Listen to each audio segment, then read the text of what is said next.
le han hecho cometer un error al presidente. Obviamente se indica que es uno de los miembros de la Corte, Lorenzetti, quien está detrás de la nominación de este juez para la Corte, pero esperamos que los resortos institucionales funcionen para evitar que en definitiva pase el Congreso el acuerdo y que tengamos a un juez como Lijo, que ya se habrán escuchado todas las impugnaciones profundas respecto de su candidatura, de evitar que llegue a la Corte y evitarle un error al presidente que le va a costar muy caro a todos los argentinos. A ver, Gaby, ahí los escucha María Eugenia Talerico. ¿Qué tal, Eugenia? Gabriel Yur la saluda. Buenas tardes. Buenas tardes, ¿cómo están? Bien, gracias por atendernos. Más allá de lo que uno puede decir que Lijo es parte de la casta, ¿no? Lo que hoy se llama la casta.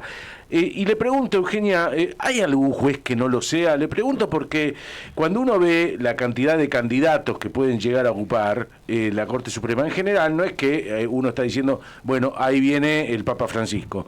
Todos tienen su pasado, todos son discutibles. Ustedes, el gobierno de ustedes, asumió Rosenkrantz en la Corte Suprema, una persona que no pasaría ningún filtro de honestidad si se pusieran realmente de verdad los filtros. Entonces, ¿cuál es la diferencia con Lijo y todos los anteriores? No, mire, yo creo que sí, hay personas que por supuesto pueden pasar un filtro de idoneidad técnica y de idoneidad moral para llegar a la Corte Suprema. El doctor García Mansilla, por ejemplo, más allá de la postura que él puede asumir o haber asumido respecto de su postura en contra del aborto y eso generar alguna resistencia, no tiene ninguna de las impugnaciones y los señalamientos que se están haciendo respecto del juez Lijo, ciertos, profundos, causados por su falta de eficiencia, por su falta de idoneidad técnica, además por esta situación de que los jueces tienen que tratar de inspirar confianza en la ciudadanía y la cantidad de impugnaciones profundas que se han dado respecto de la candidatura del juez Lijo claramente lo colocan en esta cuestión de decir no genera confianza, no puede colocarse una persona como él en la Corte Suprema. Hoy ha habido exposiciones muy serias en el Senado de la Nación, recomiendo que se vea ese vivo para que tengan conciencia de la profundidad de las impugnaciones que tiene el doctor Lijo. Coincido con usted que hay muchos jueces, sobre todo, ¿no?, los que nosotros conocemos muchos en Comodoro Pi, sí, que tienen señalamientos serios por la falta de eficiencia, porque no resuelven las causas de que involucran al poder político, empresarial y sindical, pero le diría que han elegido al peor del barrio, con lo cual esa generalización que usted hizo me parece que no corresponde, porque sí hay muchos que merecerían llegar a la Corte, pero sí, que ha elegido al peor de la cuadra. Coincido que hay muchos que deberían llegar, lo que pasa es que es verdad, coincido también en la visión que usted tiene sobre el Lijo, ¿no? Es realmente impresentable para esta candidatura.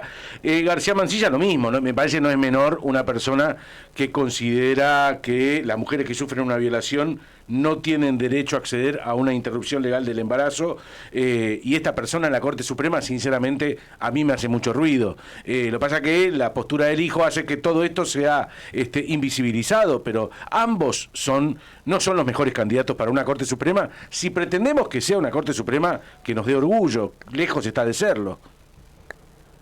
Mire, la pluralidad de opiniones o de pensamientos que tiene que tener una Corte hacen que quizá usted no quiera una persona como García Mansilla, pero que haya personas que defienden a la vida y que están en contra del aborto, que podrían querer a un candidato como él en la Corte, porque son 5 miembros y cada uno va a tener su postura. Lo mismo pasa quizás con la posición de las mujeres juezas, ¿no? Que están viendo que se va a llenar el tribunal con 2 hombres, cuando hay un montón de senadores, 33 en particular, que vienen defendiendo la cuestión de la igualdad de derechos, de la no discriminación de la mujer en cuestiones frente a la misma idoneidad para acceder al cargo, y vamos a ver ahora cómo actúan. Y la verdad que ahí también tiene que ver con la diversidad. Muchas veces, como yo les digo a veces cuando voy a dar charlas, ¿no? Un hijo no le va a pedir el mismo permiso o el mismo consejo al padre y a la madre. Eso hace la diversidad que tiene que tener un tribunal, y puede ser que a usted no le guste el criterio respecto de un juez, pero son 5, pero eso no es lo mismo que respecto de la idoneidad moral, de la cantidad de denuncias que ha tenido los señalamientos que respecto del doctor Lijo, que obviamente tachan su credibilidad y su honorabilidad como juez, además que hay muchas serias impugnaciones respecto de su capacidad técnica para ser miembro de la Corte, ¿no? ¿Y quién dice usted que lo engañó a Milei como para que proponga al Lijo candidato?